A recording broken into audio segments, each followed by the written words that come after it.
So what we're going to do in the following video series is break down one of the more interesting topics in golf, and that is rotation. I am sure that a large number of coaches would agree with me when I say that the number one question I get asked on my lesson tee is, why am I not rotating through the ball? The number one question I get asked on social media is very much the same. Everybody always sees themselves jump at impact. They see that they're stalling, they see that they're flipping, a lot of early extension. They're not getting that tour pro look that a lot of golfers like to see of the body turning and getting very open at impact. And the main question they always ask is, why am I incapable of doing this? And oftentimes, some of them will actually tell me that they have actually rehearsed a lot of rotation drills. So they'll work on keeping their butt back to the wall, they'll work on making sure that they're not going to kick the pelvis forward, they're working on a lot of these static positions at impact, they're trying to get open, but they are not understanding the reality or the reason why they are incapable of turning. And oftentimes it is not a physical issue, and it's not that your body is not able to turn, it's that your body is stalling in an effort to compensate for other issues that are taking place. And this is the case more often than not. So when you are thinking about adding rotation, in theory, anyone can turn. Any single golfer on the planet can come to our lesson tee with any sort of qualified coach, and they can get that golfer to rotate better in the swing. But the question is, can you get that golfer to rotate better and still have optimal numbers? So can you still have an optimal ball flight? Can you still hit your target while you are rotating this much? And if you are stalling because of other problems, the answer is no, plain and simply. So rotation more often than not is actually something that I work on really late down the line with the player. It's always one of the last things to consider doing, because your body is going to continue to react late in the swing to other issues that are taking place. So you'll never be able to turn well or turn efficiently. Now, if you are capable of turning, what we're going to do in this series is we're going to go over the understanding of what rotation does, first of all, to your ball flight and your club path. And then we're going to break down the variables that need to be aligned in a certain way or within a certain range to allow you to turn functionally. And you will understand all of this quite simply once you see the explanation.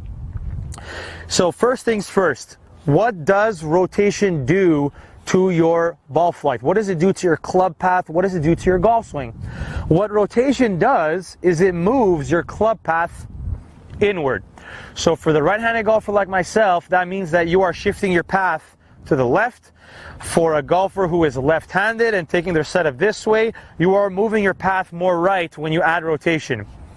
The question is, why is that the case? Well, that's because my body alignments are going to shift quite dramatically when I'm turning, and that is going to influence all of the other variables in my golf swing. Here is a prime example for you.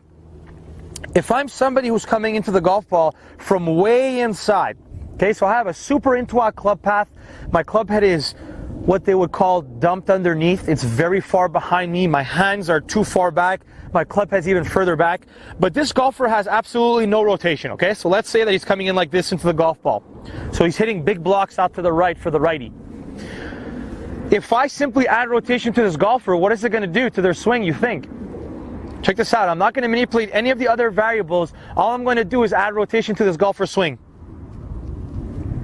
This golfer all of a sudden is coming into the golf ball with much more neutral alignments, meaning that the golfer who is stuck way underneath could actually turn because his path is so far right that adding rotation will move it a little closer to neutral. All of a sudden he's not hitting these big blocks anymore.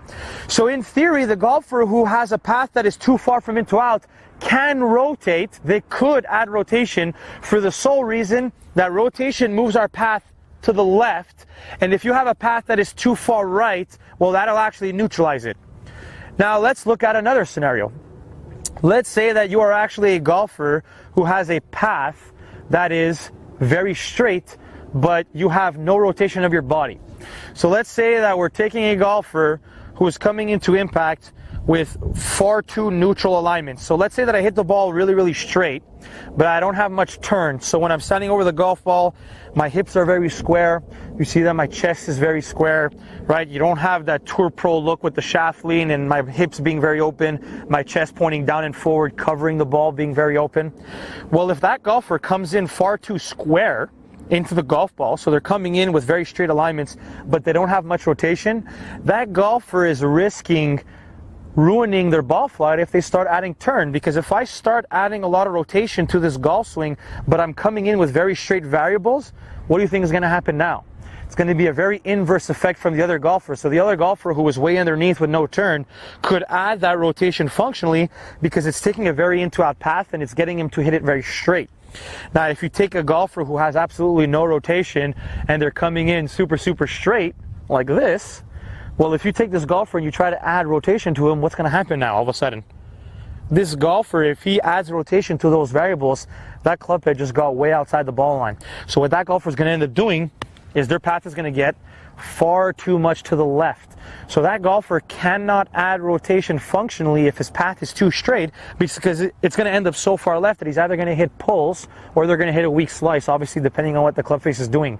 So in order for you to consider adding rotation to your golf swing, it's extremely important to understand that you need to see first what all of the variables are doing in your swing, and we're going to go over every single variable and where they need to be relatively aligned. And it's also important to understand how rotation affects your path.